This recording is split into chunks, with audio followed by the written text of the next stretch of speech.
I'm pretty sure we have something in common. You and I, we are both always looking for the next JRPG masterpiece to play, and with the amount of games coming out, it's easy to miss some of the best.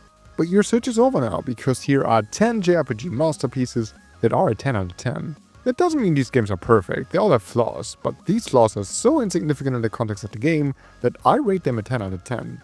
Also, this list isn't complete, I just picked 10 games and limited myself to 1 game per series, so no Final Fantasy overflow.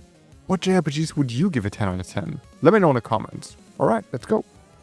Dragon Quest XI is the ultimate fusion of a classic and modern JRPG, and an easy 10 out of 10 for me. Story-wise, Dragon Quest XI is more on the lighthearted side. It's easy to follow, charming and funny, until it's not. I mean, it gets surprisingly dark, and it's this contrast that makes the story so damn engaging. Every twist and every dark moment feels so much more impactful, and even the fantastical moments, like getting to new special places, just hit different in this game. Except for the fantastic story itself, I love how Dragon Quest XI is able to make you feel like you're on a grand adventure. Every town is inspired by a different culture of the real world, every dungeon is a joy to explore thanks to their unique mechanics, and every wide area is filled with classic Dragon Quest monsters. My first playthrough took me around 120 hours, and even then I didn't want to stop. And that's also because the simple yet engaging turn-based combat is so good that it stays fun the whole time. It's really straightforward, but that's exactly what makes it so good, because there's a heavy amount of strategy involved. It truly is a deeply satisfying combat system.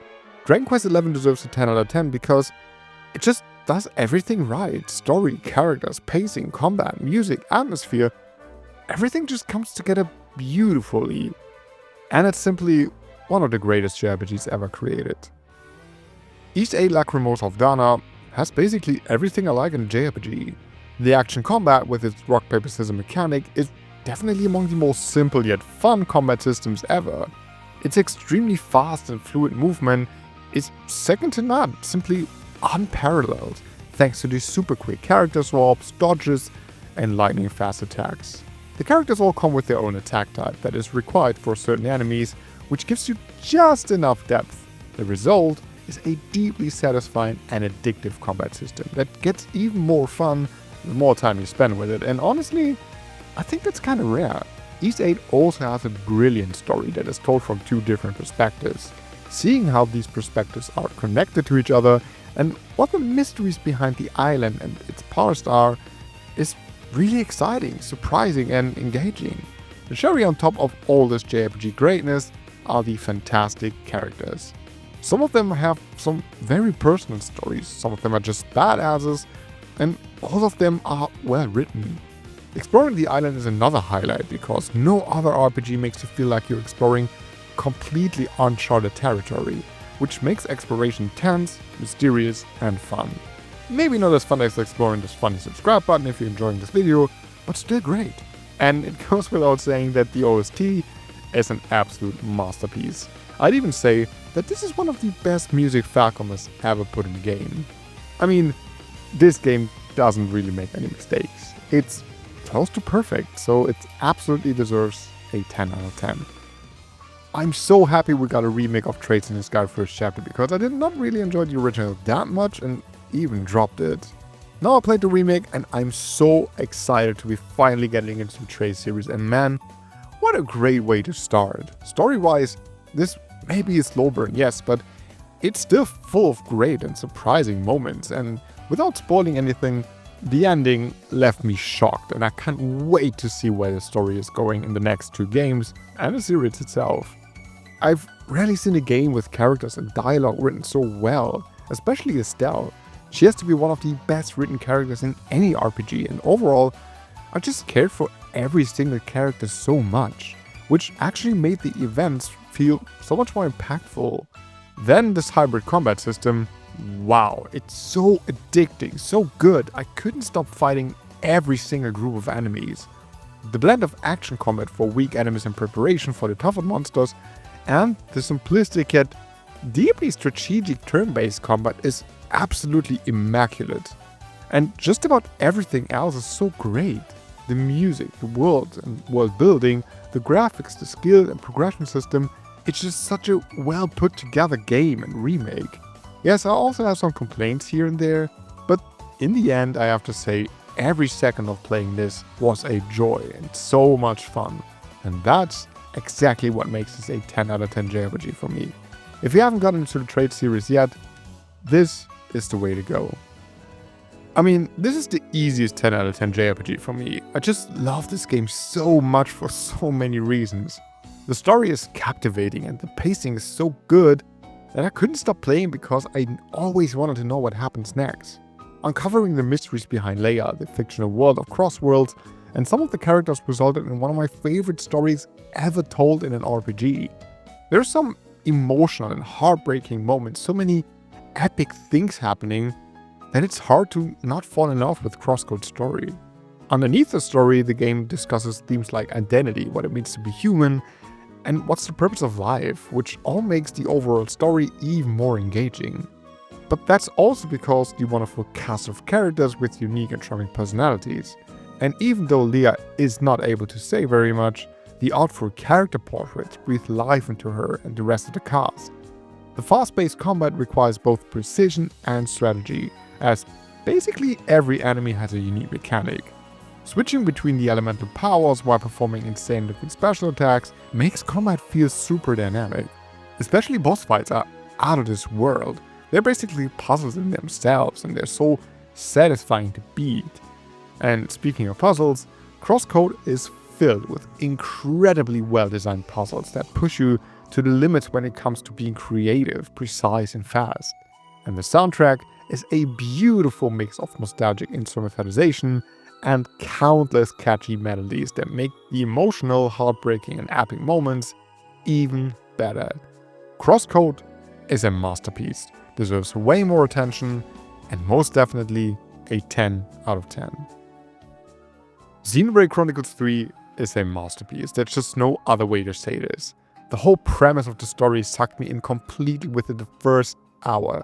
It's about two rival nations, one focused on technology, the other on magic, and they're in a never-ending war against each other. The thing is, everyone only has a maximum of 10 years to live.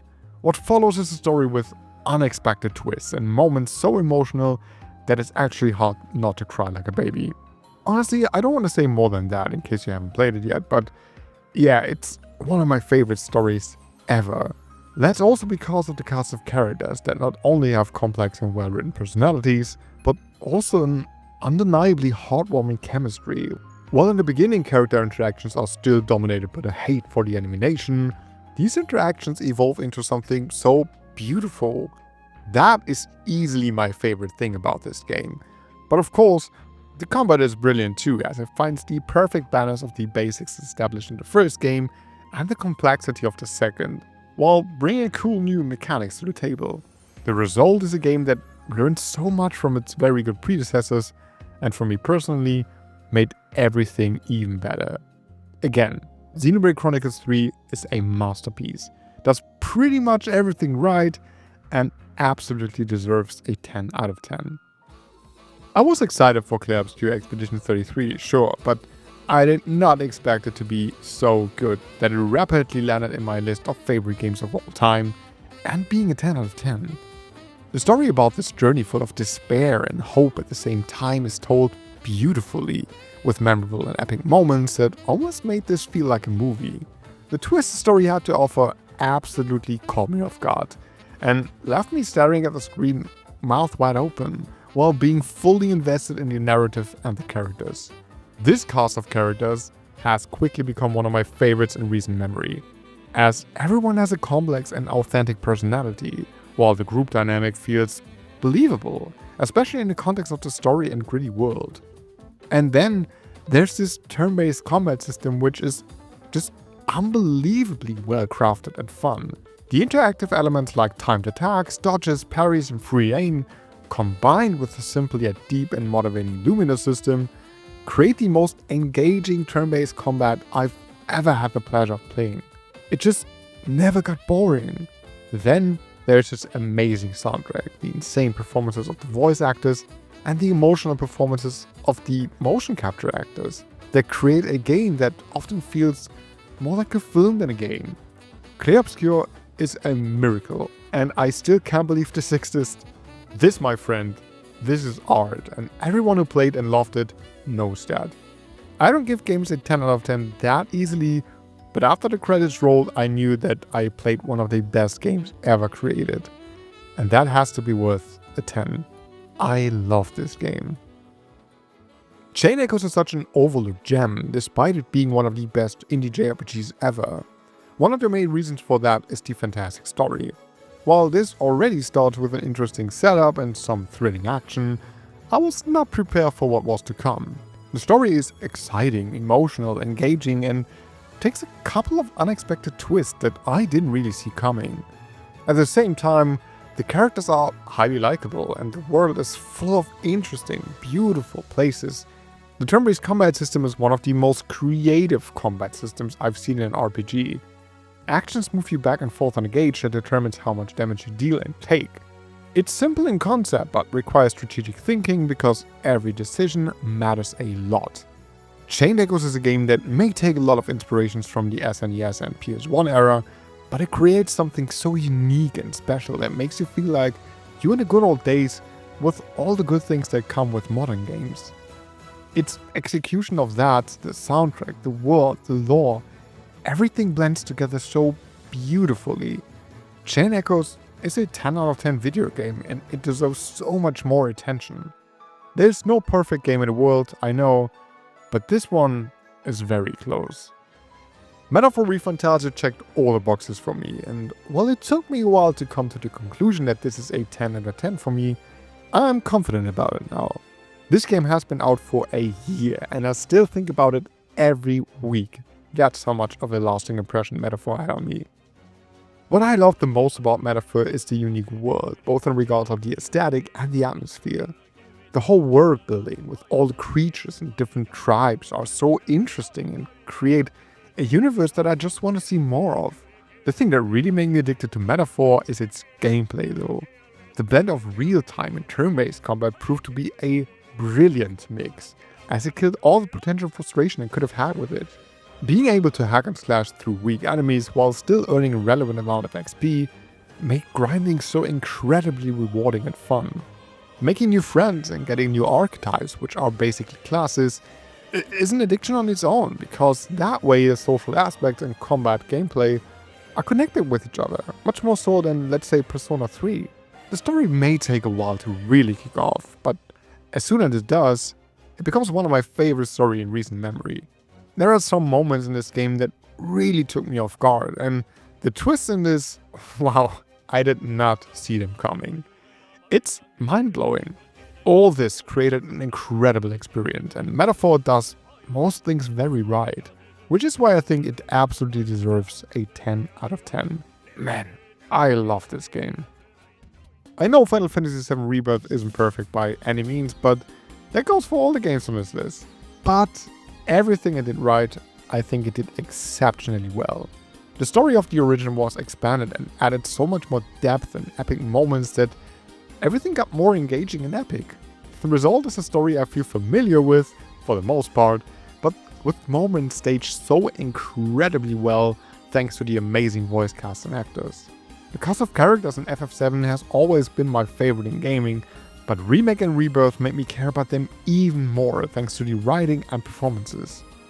Then there's this absolutely brilliant combat system that feels so good that it quickly became my favorite combat system of all time. Especially some of the boss fights and the spectacle are so great that I'm sure we'll remember them for a very long time. I love the simple yet rewarding exploration in this game. I enjoyed the heck out of the side quests, and yes, I even fell in love with the minigames. Final Fantasy VII Rebirth is an outstanding game, and every time I think about it, I want to go back and replay it. Sure, FF7 Rebirth is not for everyone, I know, but it's an outstanding game and a remarkable achievement in gaming. I thought about it a lot, and the highs definitely outweigh the lows by a lot, so this has to be a 10 out of 10 for me. I mean, Chrono Trigger is the king of JRPGs, so of course this is one of the easiest 10 out of 10s to give. It's a timeless classic for a reason and still holds up today. And that's coming from someone who didn't play it when it was released, but years later. Chrono Trigger set some standards for JRPGs to come, like the world that changes due to the actions in different time periods, the dynamic combat that was a great evolution of the established turn-based combat system, or multiple endings and the freedom to play as much or little of the story as you want.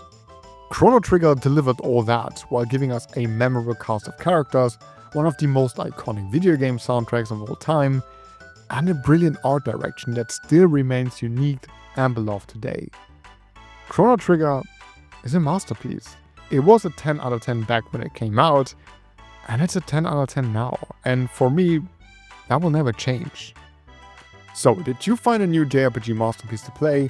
Let us all know in the comments, and also hit subscribe if you enjoyed this list. I'd be happy to have you around. Alright, thanks so much for watching, have a great day, and I'll see you in the next video.